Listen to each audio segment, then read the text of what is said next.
So you clicked on this video because you want to get lucky. I'm up all night to get lucky. But I want you to be honest with yourself right now. Did you only click on this video because you want a quick fix? You want the shortcut to everything that you desire? Do you truly think that you can just sit there on the couch and get everything that you want in life? To become who you want to become in this life? If you think you're gonna get that from me in this video, I'm gonna tell you right now, click off. And I used to think that too. I used to think that when we talk about manifesting, right? I used to think that all I had to do was think about what I desired and it would come to me. But then I got a little bit older and I realized that that's not true. And the quicker you get that out of your head, the better off you're gonna be. But the good news is that it is possible to generate more luck, but it is gonna require some action on your part. And the first thing I wanna say, I just wanna get this out of the way. Why do you expect good things to happen to you if you treat other people like shit?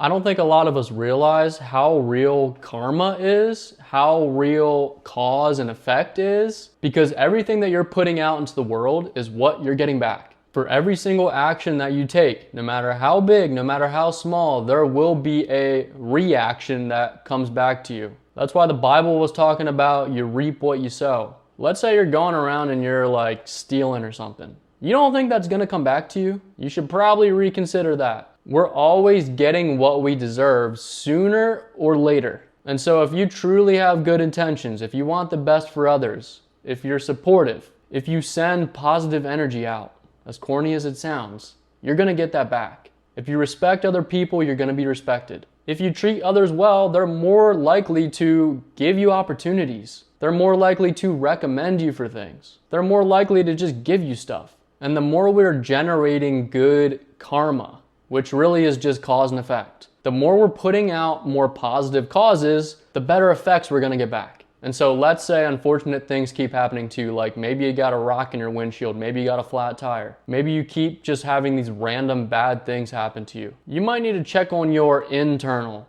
You might need to check on your mind. You might need to check on what you're thinking about. Are you jealous? Are you low-key unsatisfied with yourself? Are you unsatisfied with your life? Are you ungrateful? Because everything that you're thinking at a subconscious level is gonna be reflected back to you. And maybe life is throwing you a lesson that you need to learn. And that's a clue. Really try to analyze, why are these bad things happening to me? What was I just thinking about before the bad thing happened to me? Really analyzing and controlling your mental state is huge. Your thoughts are literally these little waves, boop, boop, boop, boop, boop, that get projected out into your environment and then get reflected back to you. If your mind is chaotic, if your mind is turbulent, your life is gonna reflect that. And maybe, and this is a big one, maybe trauma is holding you back. Maybe you're attracting and you're replaying a traumatic experience over and over again because you haven't processed it, because you haven't acknowledged that it's still controlling you and you haven't took the time to let it come back up and you haven't released it. I've noticed that when I feel good about myself and when I feel good about where I'm at, when I feel like not cocky, but I feel confident in myself, I tend to just attract better things to me. And so maybe you gotta put in some kind of work that gets you to a point where you start to be satisfied with yourself and where you're at. You can't just fake it. You can't just try to manifest things. And if you don't believe what you're manifesting at a subconscious level, there's no point. And so we all know the saying, luck is where preparation meets opportunity. Yeah.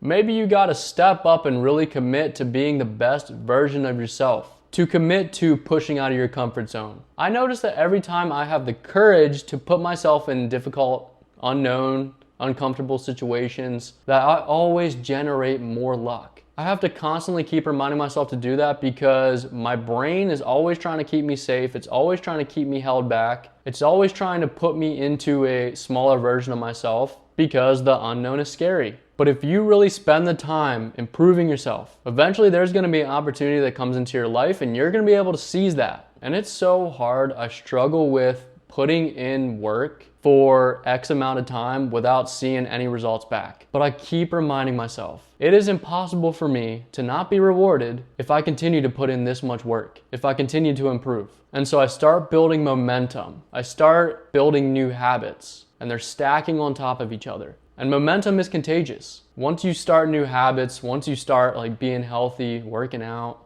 reading books. You kind of got to discipline yourself at first, but eventually it's going to become automatic and your knowledge is going to increase and your skills are going to increase, and it's just going to keep compounding on top of each other, and then it'll be impossible for you not to be rewarded. And so you've set goals, you've been putting in the work, but now this is the final step. And this is probably the hardest part and why we can't attract anything to us. And it might sound counterintuitive, but we have to be unattached from achieving our goals. We have to cultivate this mental state of not needing anything. We're content with what we have. And every time I'm in this state of being content, obviously I still have an intention, I still have a place I want to go. But when I'm just grateful for where I'm at right now, I just attract blessings. And when you're not going crazy, forcing your goals, forcing your desires, it's like, I always use SpongeBob. SpongeBob, there's some wisdom in SpongeBob for sure. It's happened so many times where SpongeBob will just get rewarded without doing anything.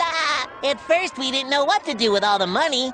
We tried burying it, shredding it, and burning it. Like Squidward, he's always trying to force things and he always ends up being disappointed. In this one episode, Squidward was so attached to getting a spot in this musical. He thought he's the best clarinet player, he deserves to be in this musical. And then SpongeBob hears that Squidward tried out for this musical and he goes and tries out. And he doesn't really try, he just goes and shows up and he sings and he kills it. And he gets the spot and Squidward doesn't. There was another episode where SpongeBob just got wealthy without even trying. Like, I think it's happened multiple times. So I think if you're trying to manifest anything, you have to set an intention for it, put in the work, but then instead of obsessing over it, oh, why hasn't it happened yet? How long is it gonna take? You then remove your focus from it and go do something else. Our focus literally alters whatever we're focusing on.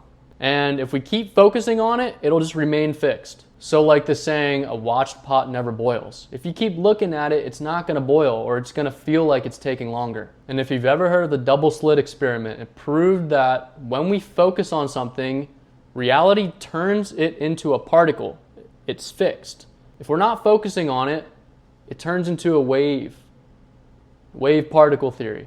And so when your desires become a wave, and you're not forcing them, and you're not putting too much attention onto them, you're still putting in work, but not too much, they have the space to flourish and grow in the fastest amount of time possible, in the most natural way possible, because we're not forcing one specific way that we have planned in our heads for our goals to be fulfilled. Being unattached from anything, if you truly don't care whether it happens or not, that makes you magnetic.